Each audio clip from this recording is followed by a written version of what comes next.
오늘의 성경 말씀 요한복음 6장 60절에서 66절까지 제가 봉독하겠습니다. 제자 중 여럿이 듣고 말하되 이 말씀은 어렵도다 누가 들을 수 있느냐 한데 예수께서 스스로 제자들이 이 말씀에 대하여 수군거리는 줄 아시고 가라사대 이 말이 너희에게 걸림이 되느냐 그러면 너희가 인자의 이전 있던 곳으로 올라가는 것을 볼 것 같으면 어찌 하려느냐 살리는 것은 영이니 육은 무익하니라 내가 너희에게 이른 말이 영이요 생명이라 그러나 너희 중에 믿지 아니하는 자들이 있느니라 하시니 이는 예수께서 믿지 아니하는 자들이 누구며 자기를 팔 자가 누군지 처음부터 아심이러라 또 가라사대 이러하므로 전에 너희에게 말하기를 내 아버지께서 오게 하여 주지 아니하시면 누구든지 내게 올 수 없다 하였느라 하시니라 이러므로 제자 중에 많이 물러가고 다시 그와 함께 다니지 아니하더라. 아멘. 지금 우리 요한복음 6장의 말씀을 나누고 있습니다. 예수님께 수많은 사람들이 모여들었어요. 군중이라고 말합니다. 어마어마한 사람들이 예수님을 만나려고 예수님께 왔습니다. 이제 예수님께서 디베랴 바닷가에서 5,000명을 먹이는 역사가 일어났습니다. 그리고 12광주리가 남는 것입니다. 사람들은 깜짝 놀라서 예수님을 이스라엘의 왕으로 섬기고 싶었습니다. 그때 예수님이 이런 말씀을 하나 했습니다. 너희가 나를 찾는 것은 육신의 떡을 먹고 배부른 까닭이다. 이제 내가 너희에게 새로운 떡을 주고 싶다. 나는 하늘로서 내려온 생명의 떡이다. 나를 먹는 자는 영원히 죽지 아니하리라. 아버지께서 나를 보내신 것처럼 그래서 내가 아버지 안에서 사는 것처럼 나를 먹는 사람은 내 안에서 살게 될 것이다. 이 이야기를 했습니다. 전혀 이해가 되지 않는 이야기입니다. 이 이야기를 듣고 난 다음에 많은 사람들이 떠나갔습니다. 오늘 6장 1절과 2절에 보면 군중들이 왜 왔는가 이유를 설명하고 있습니다. 그 후에 예수께서 갈릴리 바다 곧 디베랴 바다를 건너가셨습니다. 아니 예수님을 따라오는데 바다 건너까지 오는 것입니다. 왜요? 이유가 2절에서 설명하고 있어요. 큰 무리가 따르니 이는 병인들에게 행하시는 표적을 봄이니라. 병 고친 거예요. 앉은뱅이가 일어나고 소경이 눈을 뜨고 벙어리가 말하고 중풍병자가 고침을 받고 손마른 자가 고침을 받고 각색 병든 자, 그러니까 첫째로는 병든 사람이 쫓아왔겠죠. 두 번째로는 호기심 있는 사람들이 쫓아왔겠죠. 세 번째로는 그 사람들을 또 인도하는 사람들이 왔죠. 인산인해를 이루며 어마어마한 사람들이 모여들게 된 것입니다. 그 다음에 예수님께서 그 사람들이 3일째가 되었는데도 먹을 것이 없었어요. 굶는 모습을 보면서 보리떡 5덩어리 물고기 2마리를 가지고 예수님이 축사하시고 떼어주니까 5,000명이 먹고 12광주리가 남는 사건이 일어났어요. 이 장면을 본 사람들이 이번에는 더 환호하고 더 많은 사람들이 예수님께 나옵니다. 14절과 15절에 보면 그 사람들이 예수님의 행하신 이 표적을 보고 이는 참으로 세상에 오실 그 선지자다. 이건 보통 능력이 아니야. 그냥 단순히 병 고치는 정도가 아니라 5,000명이 먹고 12광주리가 남는 이 놀라운 역사 앞에 사람들은 말하기를 하나님이 보내신 거야.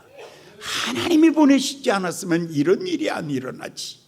그래서 모든 사람이 하나님이 보내신 거야 라고 이렇게 말하며 15절 한 걸음 더 나갑니다. 이렇게 말하죠. 그러므로 예수께서 저희가 와서 자기를 억지로 잡아 임금 삼으시려는 줄을 아시고 혼자서 다시 산으로 올라가시니라 라고 말하고 있습니다.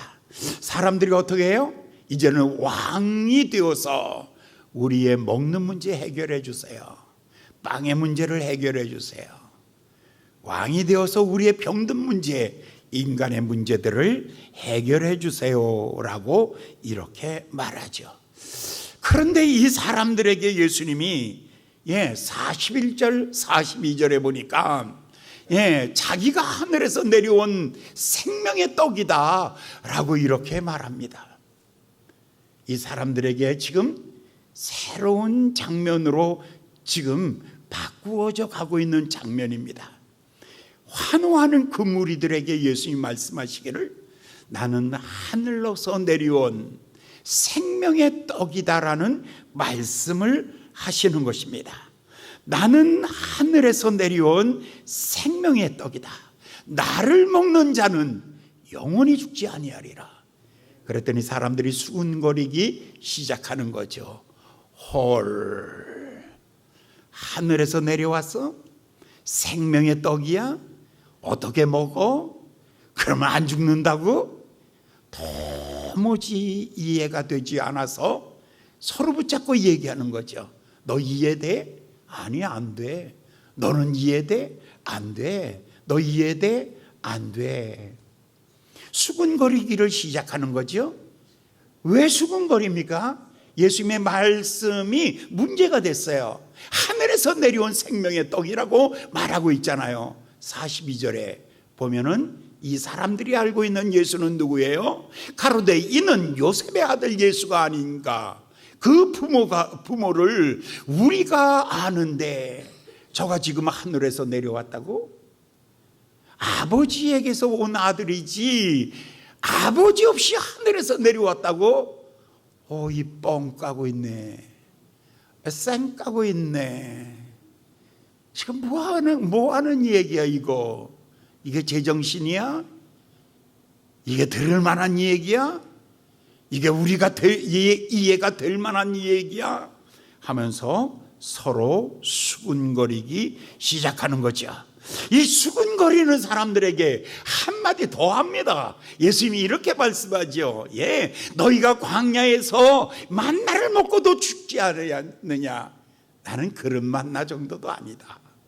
나는 하늘에서 내려온 생명의 떡이니 나를 먹는 자는 영원히 죽지 아니하며 나로 인하여 나의 주는 그 에너지와 힘으로 너희가 이 땅을 살아가게 될 것이야 라고 이렇게 말하니까 52절 이러므로 유대인들이 서로 다투어 가로되 이제 싸움이 생기기 시작하는 거예요. 아까는 뭐라 그랬어요? 수군거렸어요. 그 다음에는요 분쟁이 일어났어요. 어떤 사람은 그래 그 말도 맞는 것 같아 라는 동의하는 사람도 있었겠죠.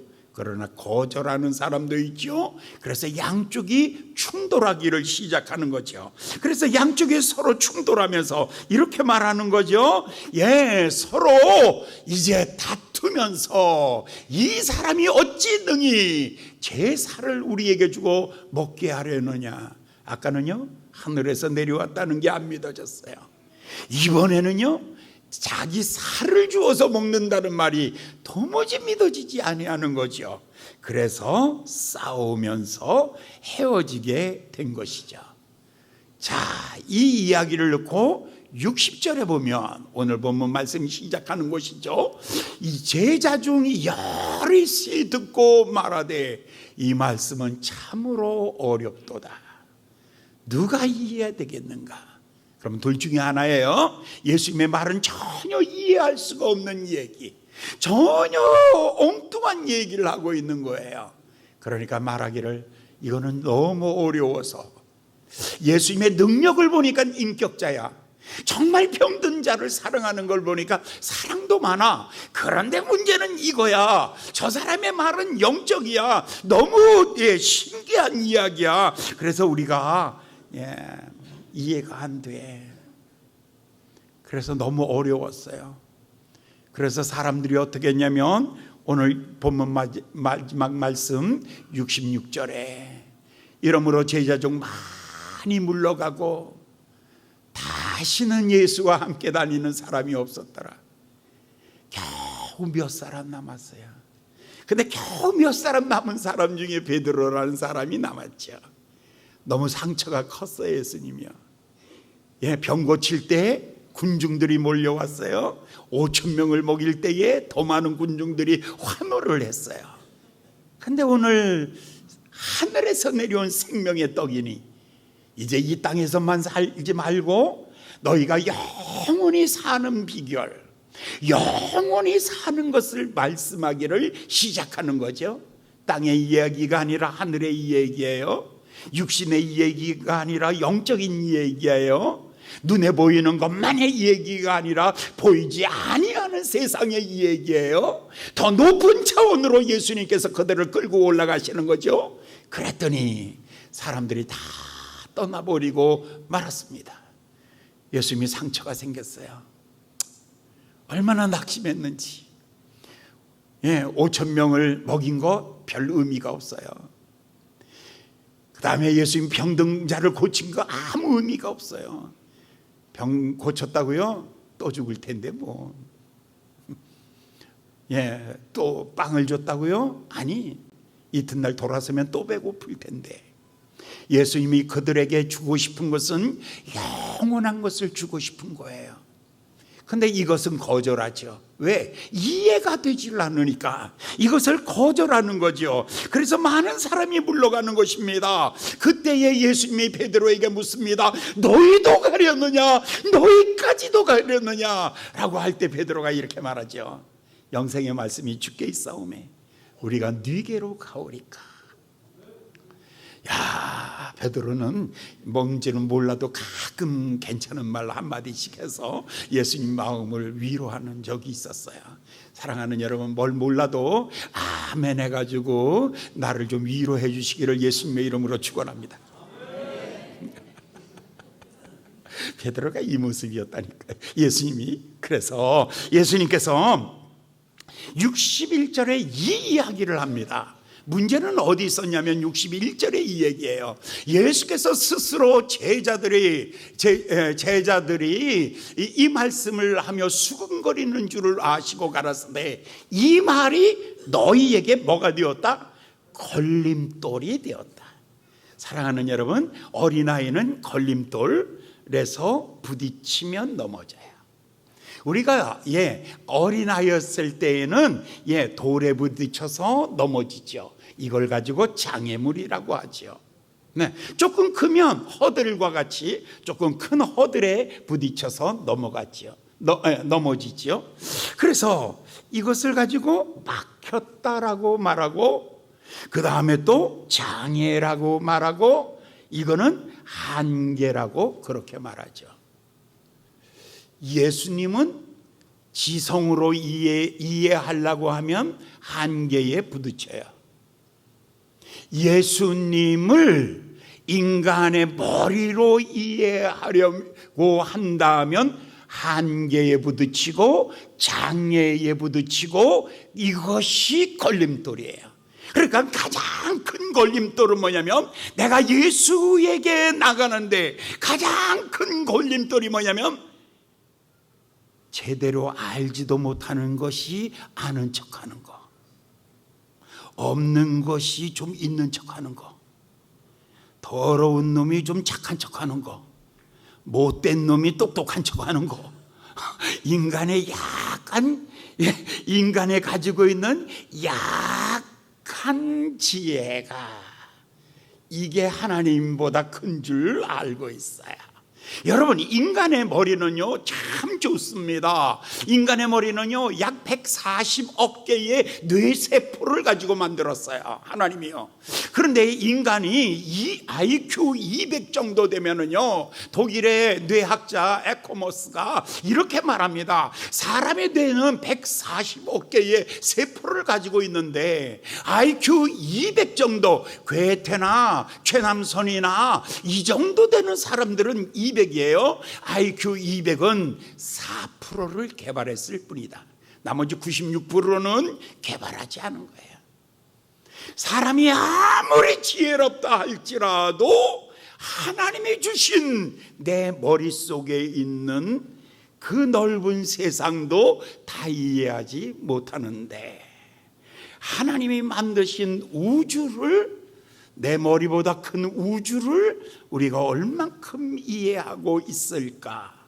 가장 문제는 뭐냐면 내 지혜, 내 지성, 내가 가지고 쌓아온 근접탑, 내가 경험한 세상, 내가 배운 율법, 바로 그것이 나에게 걸림돌이 되고 나에게 장애가 되고 나에게 문제가 되는 거예요. 지금 예수님의 말씀을 이해를 못했어요. 예수님은 좋아요. 5,000명 먹었잖아요. 좋죠. 병든 자 고쳤어요. 좋죠. 그러나 그 다음 영생에 대한 이야기는 이 사람들이 조금도 이해하지 못하는 거죠. 이성으로 이해할 수 없는 것이 예수예요. 경험으로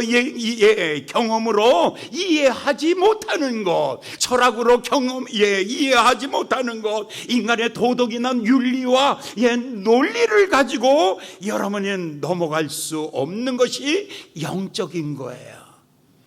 사랑하는 여러분, 사람은 육도 있고 또 지성, 감성, 호흡을 가지고 있어서 혼도 있고, 그러나 사람은 하나님의 형상이 내 안에 있는데 이 형상은 하나님과 교감하며 그 영이 나를 지배하고 다스릴 때 내 마음속에 천국이 이루어지게 되는 것이죠.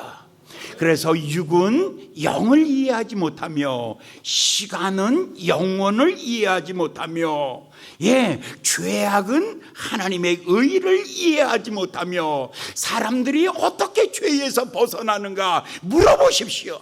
모든 사람에게 다 물어보세요. 착한 일을 하세요. 좋은 일을 하세요. 도덕군자가 되세요. 남에게 양보하세요. 욕심 갖지 마세요. 부지런히 열심히 사세요. 그래서 남에게 도와주세요. 그러면 의인이 되나요? 아니요. 여러분, 아니요.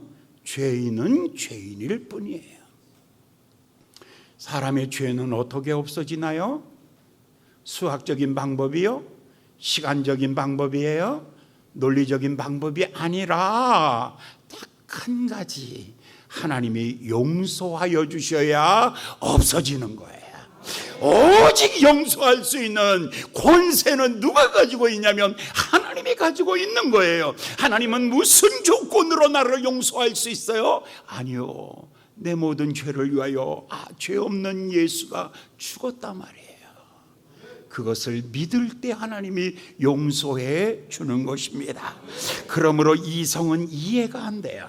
학문으로 이해되는 것이 아니에요. 육신으로 이해되는 것이 아니에요. 육신은 미움이 어떻게 사랑을 이해하겠습니까? 시간이 어떻게 영혼을 이해되겠습니까? 어둠이 어떻게 광명의 세상을 이해되겠습니까? 인간이 어떻게 하나님의 영광이 이해되겠습니까? 육신의 세상도 다 알지 못하는데 어떻게 영원한 하나님의 나라가 되겠습니까? 여러분, 이 세상은요 마귀가 지배하고 있거든요. 어둠의 영이 꽉 지배하고 있어요. 그렇기 때문에 이거 못 넘어갑니다. 예수님이 딱 말씀하잖아요. 이것이 걸림이 되었구나. 병 고쳤다고요? 아멘, 좋아요. 나 예수 믿을게요. 그 다음에 또 부자 됐다고요? 아멘, 나 예수 믿을게요. 아니요. 예수 믿는 것은 그것을 위하여 믿는 것이 아니라 그건 넘어 있는 세상, 너희는 마음에 근심하지 말라. 하나님을 믿으니 또 나를 믿으라. 내 아버지 집에 거할 것이 많도다. 그렇지 않으면 너희에게 일렀으리라. 내가 가서 너희를 위하여 내가 이 처소를 예비하러 가노니 가서 너희를 위하여 처소를 예비하면 내가 다시 와서 너희도 나 있는 곳에 있게 하리라. 여러분, 육신에 먹는 건 너무 세상이에요.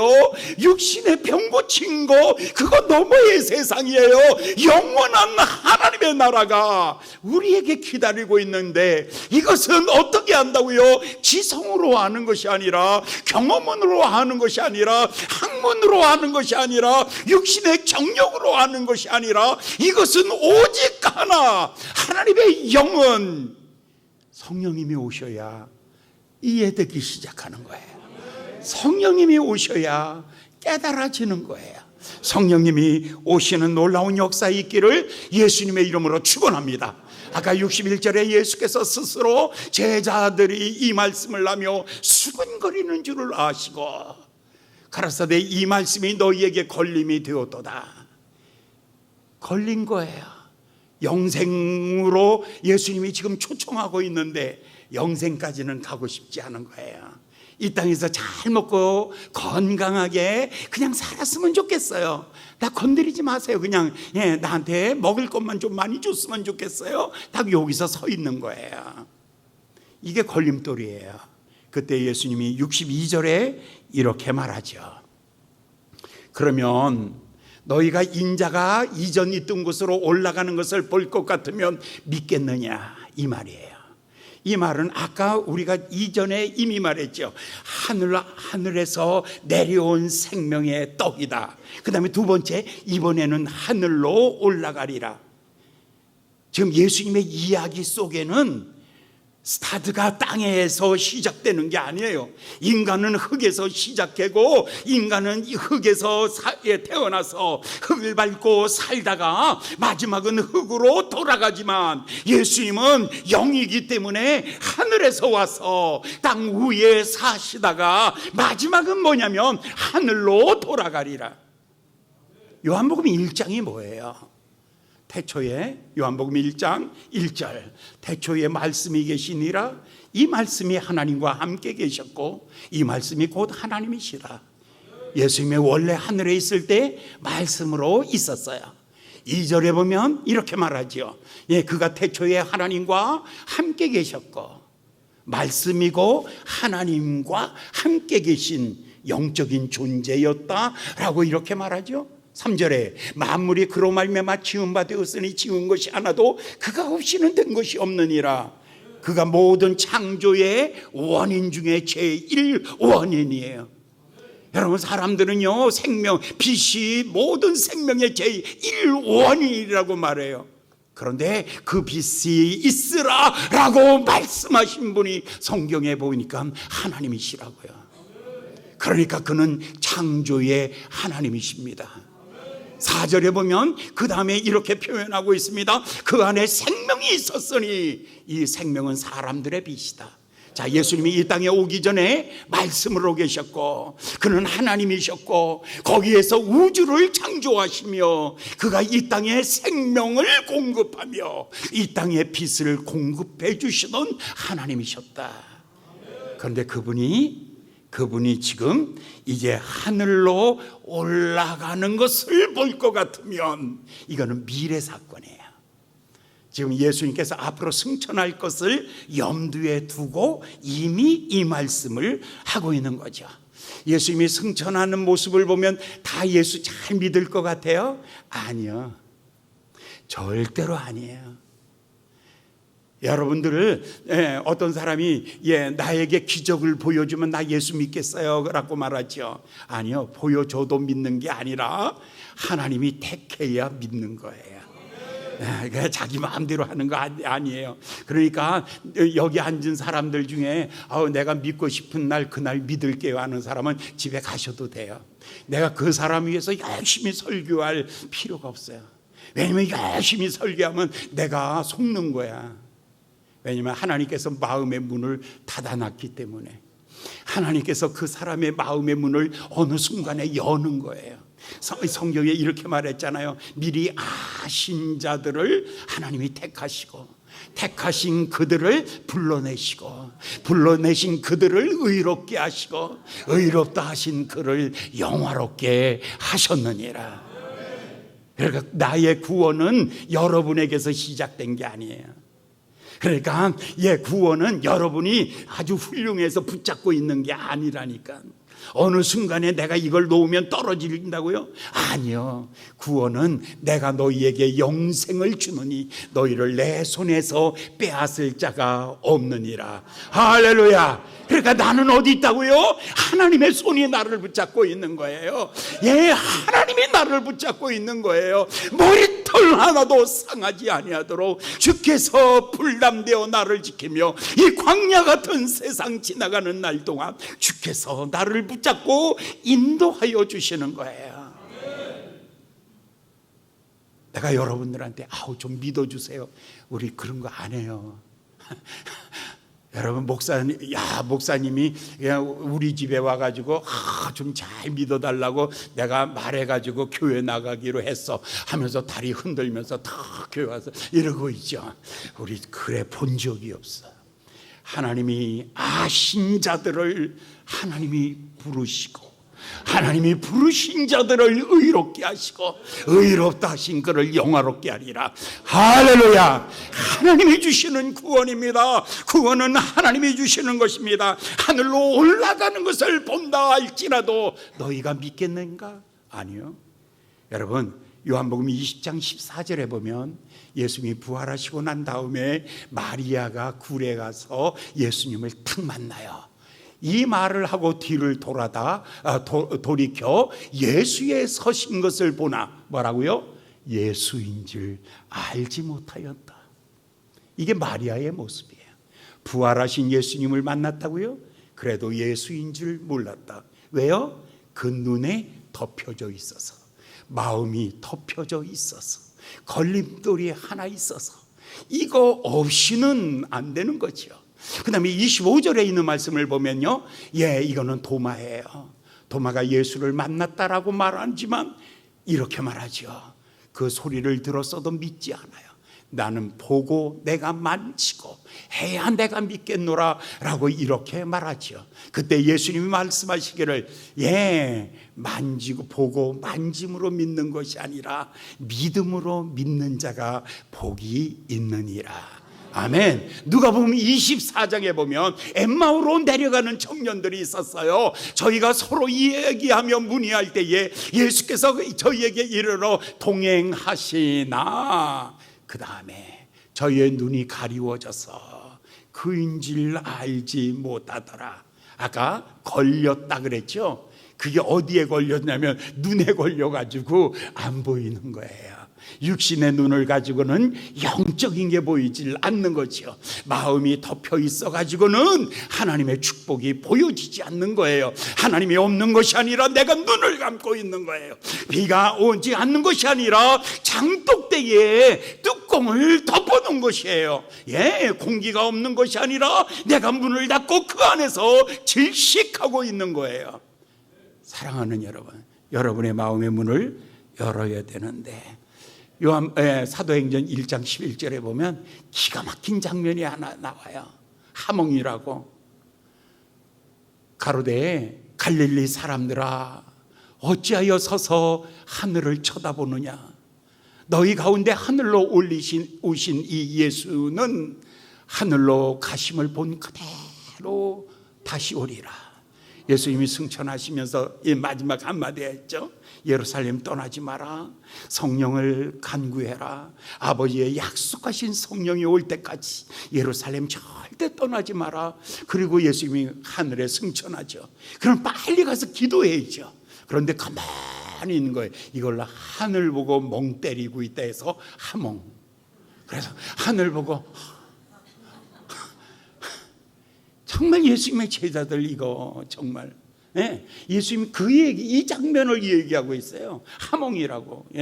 너희가 내가 하늘로 올라가심을 보는 걸 보아도 너희들은 여전히 멍하리라.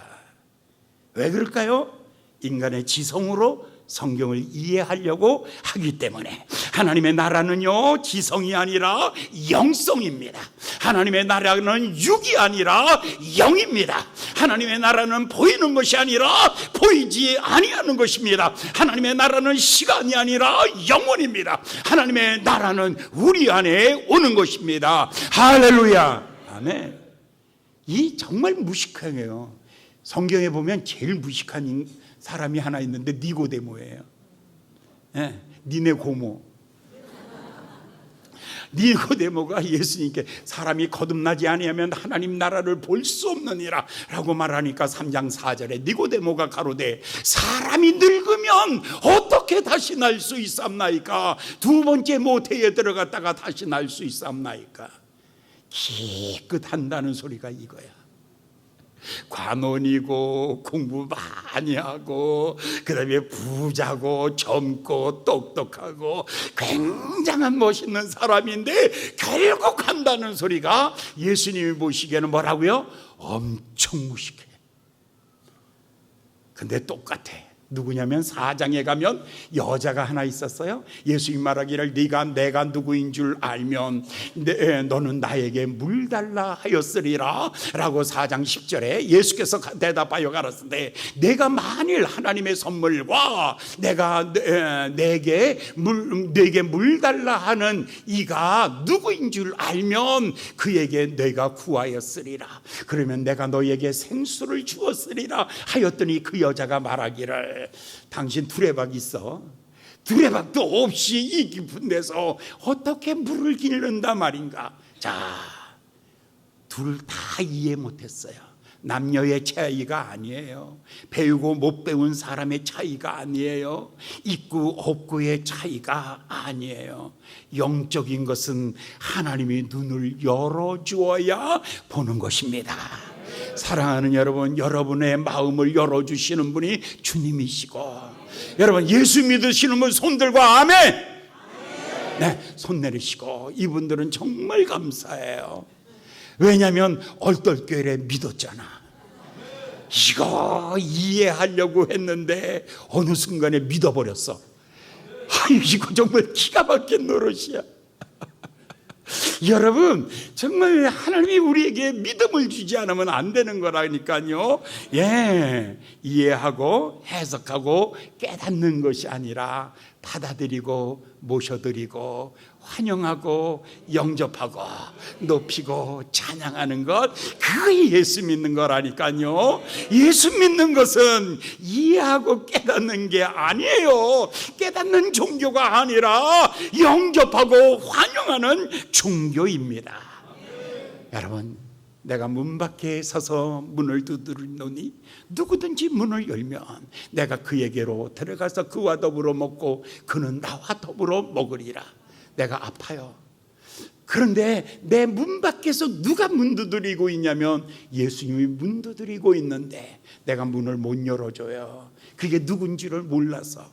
밤에 풍랑 가운데 걸어오는 예수를 보면서 베드로가 했던 말 있잖아요. 귀신이면 떠나갈지어다 라고 말하니까 예수님 말하기를 내니 두려워 말라. 오늘 여러분들이 정말 내 문 밖에서 나에게 문을 두드리고 있는데 그가 나의 구세주요, 그가 나의 치료자요, 그가 내 삶의 인도자고 그가 내 삶의 생명을 주는 분이신데 그런데 보이질 않아요. 그래서 뭐가 필요하냐면 성령님께서 스포트라이트, 조명을 비춰줘야지 되는 거죠. 어두우면 깜깜하면 이 안에 아무것도 안 보여요. 그러나 조명이 비춰질 때에 그때에 내가 자세하게 볼 수 있는 것처럼, 그게 요한복음 15장 26절 성경이 예수님이 그거를 얘기하고 있어요. 어떻게 얘기하고 있나 보세요. 내가 아버지께로서 너희에게 보낼 보혜사 곧 아버지께로 나오는 진리의 성령이 오시면 그가 나를 증거하리라. 내가 이렇게 서 있어요. 내가 서 있는데 어두워서 나를 못 봐요. 너무 어두워서 안 보이는 거예요. 그런데 성령이 나에게 조명을 쫙 비춰주면 저기 내가 앉아 있다가 내가 서 있는 것을 보게 되는 거죠. 깜깜할 때는 못 보지만 프레시라도 비춰주면 사람의 얼굴이 드러나듯이 성령님이 하는 역할이 뭐냐면 예수를 조명해 주기 시작하는 거예요. 어느 순간에 내 문제를 놓고 고민하고 있을 때 어떤 마음을 주시냐면 예수께 가면 그는 나의 치료자요 나의 구원자가 되실 터인데 예수에 대한 갈망으로 예수를 바라보게 하시는 거죠. 에베소서 1장 17절 18절에 있는 말씀을 보면 우리 주 예수 그리스도의 하나님의 영광의 아버지께서 지혜와 계시의 정신을 너희에게 주사 하나님을 알게 하신다. 자, 그냥 하나님을 아는 사람하고 지혜와 계시의 정신을 받아서 하나님을 아는 사람의 차이는 엄청나요. 여러분들, 그러니까 호랑이에 대하여 아는 사람하고 호랑이를 보고 아는 사람은 전혀 다른 거죠. 예, 감정이 다 살아나는 거예요. 예, 예수님 하기만 하면 그는 나의 치료자, 그는 나의 능력, 그는 나의 힘이시며 그는 나의 인도자가 되신다. 할렐루야, 할렐루야. 왜요? 내가 지혜와 계시의 정신이란 뭐냐면 성령이 오시면 예수님을 조명하고 첫 번째, 두 번째 내 마음을 열어서 계시의 정신이란 뭐냐면 이것이 아포칼립시스라는 말인데 이 말의 뜻은 뭐냐면 열어서 보여주는 정신. 그러니까 그 영이 내게 들어온 거예요. 성령님이 내게 들어오시면 열어서 보여주는 거예요.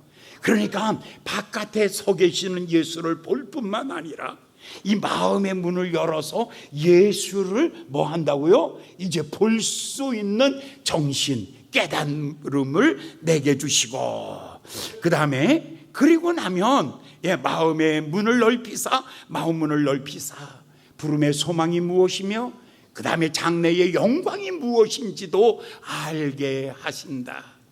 아유, 이거 너무 기니까 이거 끊고 다음에 기회가 되면 말씀드릴게요. 고린도후서 3장에 있는 말씀을 보면 14절 너희가 예전에는 성경을 읽을 때에 너희가 예전에 3장 14절 그러나 저희 마음이 완고하여 오늘까지 구약을 읽을 때에 수건이 그 마음에 덮어 씌었느니라. 내가 목사 아들이었는데요, 성경을 얼마나 많이 들었겠어요. 근데 마음에 뭐가 탁 씌워져 있었냐면 뻥이야. 그게 탁 씌워져 있으니까 의심이 씌워져 있으니까 한마디도 여기로 안 들어요. 한마디도 들려지지도 아니하고 그런데 어느 순간에 내 마음의 수건 완악한 내 마음에 완악한 마음 그거는 수건을 덮어놔서 그런 거예요. 그것이 벗겨지니까 마음이 부드러워지게 되고 옥토가 되며 하나님의 말씀이 다 땅에 떨어지니까 100배를 결실하는 놀라운 축복이 마음속에서 생겨지는 거죠. 3장 14절에 성경에 이렇게 말합니다. 그러나 저의 마음이 완고하여 오늘까지 구약을 읽을 때에 그 수건이 오히려 벗겨지지 아니하였으니 그 수건은 그리스도 안에서 없어질 것이다. 어느 순간에 의심이 싹 녹아버리는 거예요. 은혜 받으면 그냥 얼음이 녹아버리듯이 마음속에 의심이 싹 녹아버려. 그리고 15절을 볼까요? 오늘까지 모세의 글을 읽을 때 수건이 오히려 남아 있었도다. 그런데 이것이 나를 덮고 있는 장애물이 수건이 싹 벗겨지면서 16절을 볼까요? 17절을 볼까요? 그 다음에 주는 영이시니 주의 영이 있는 곳에 수건으로 나를 꼭꼭 싸매놨거든요. 마음을요. 그러니까 마음이 앞으로 나가질 못해요. 희망을 향하여, 행복을 향하여, 미래를 향하여 내 마음이 못 나가는 거야. 나는 아무것도 할 수 없어 하면서 마음에 덮여져 있는 거죠. 이것이 나를 꼭꼭 묶고 있고 나를 죽음에 이르는 존재로 만들어버리고 말았는데, 예수님께서 이 수건을 벗겨버리니까, 의심이 사라져버리니까 나의 앞날은 밝은 날이 기다리고 있고, 나의 앞날에 희망이 있고, 하나님의 축복이 있고, 하나님의 영광이 내 앞에 기다리고 있는 것을 바라볼 때에 나에게는 자유함이 있는 거예요. 와, 하나님이 나를 이렇게 하시려고, 이렇게 놀라운 축복을 주시려고 하나님이 나를 이렇게 하셨구나. 자유함입니다. 첫 번째 축복이. 두 번째 축복은요, 고린도전서 2장 10절부터 11절에 보면, 오직 하나님의 성령으로 이것을 우리에게 보이셨으니 성령은 모든 것 곧 하나님의 깊은 것을 통달하시느니라.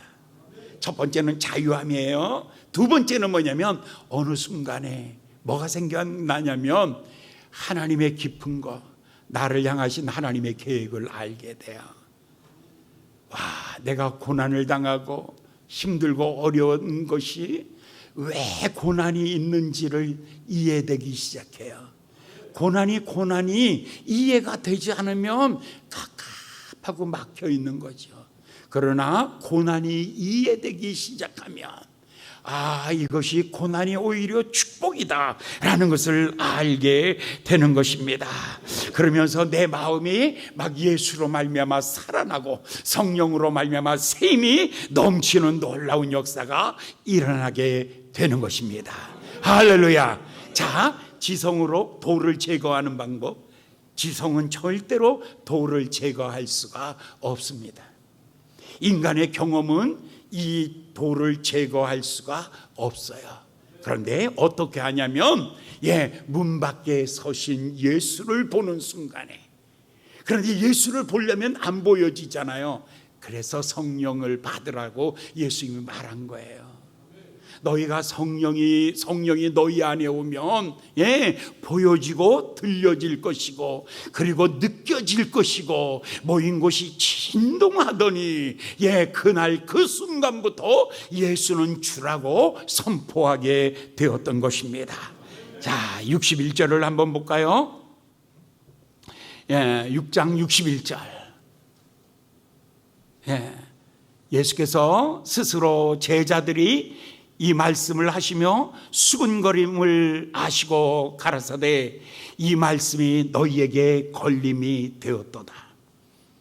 자, 어떤 말씀이라 그랬죠? 하늘에서 내려온 생명의 떡이니 이것을 먹는 자는 나로 말미암아 살리라. 이 말씀이 이해가 안 됐다는 거예요. 그런데 오늘 이것이 어떻게 이해되는가를 여러분에게 설명했어요. 성령이 오시면 예수를 보게 하고, 그 성령님께서 내 마음에 수건을 다 이게 벗겨내시면 이제 내가 주님을 보고 하나님의 영광을 보게 되는 것이다 라는 것입니다. 이제 여러분들에게 성령의 조명이 비춰지기를 예수님의 이름으로 축원합니다. 멀리 있는 그 예수가 성령의 조명이 비춰지면 가까이 있는 예수로, 멀리 있는 예수가 아니라 내가 붙잡을 수 있는 예수로, 아무 소리도 못 듣는 예수가 아니라 나의 신음소리까지도 들으시는 그 예수로, 내게 가까이 계시며 내 신음소리도 들으시며 그리고 나를 붙잡으시고 나를 인도하시는 그 예수를 만나게 되는 것입니다. 그러니까 병고침을 받은 사람도 떠났고, 5,000명이 먹고 12광줄이 남는 부자가 된 사람도 떠났고, 풍랑에서 잔잔케 된 사람도 다 떠났지만, 그러나 생명의 떡을 먹은 사람은 영원히 그 집안에서 행복한 거예요. 사랑하는 여러분, 여러분의 신앙이 고침받는 신앙, 병에서 고침받는 신앙, 그 다음에 잘 먹고 잘 사는 신앙, 환난과 우환이 없이 편안하게 사는 생활, 거기에만 머물지 마시고 주여 생명의 떡을 먹게 하셔서 나로 하여금 그 영생을 누리며 사는 하나님의 사람들이 되게 하여 주시옵소서. 아멘. 우리 다 같이 63절을 읽겠습니다. 봉독합니다. 시작. 살리는 것은 영이니 육은 무익하니라. 내가 너희에게 이른 말이 영이요 생명이니라. 아멘. 이 말씀이 여러분 이해되고, 이 말씀이 여러분에게 힘이 되고, 이 말씀이 여러분에게 능력이 되는 놀라운 역사 일어나기를 예수님의 이름으로 축원합니다. 살리는 것은 영이니 육은 무익하니라. 살리는 것은 영이니 육은 무익하니라. 하나님의 말씀이 나를 살리시고 여러분을 살리시고 여러분 살아나는 놀라운 역사 일어나기를 예수님의 이름으로 축원합니다. 기도하겠습니다. 자비로우신 귀하신 아버지 하나님, 이제 주신 말씀을 마음에 깊이 새기며 이제 이 말씀 안에서 생명과 능력으로 살아가게 하여 주시옵소서. 예수 안에 이 놀라운 축복 속에 승리하는 귀한 삶이 되게 하여 주시옵소서. 예수님의 이름으로 간절히 기도하였나이다. 아멘. 우리 다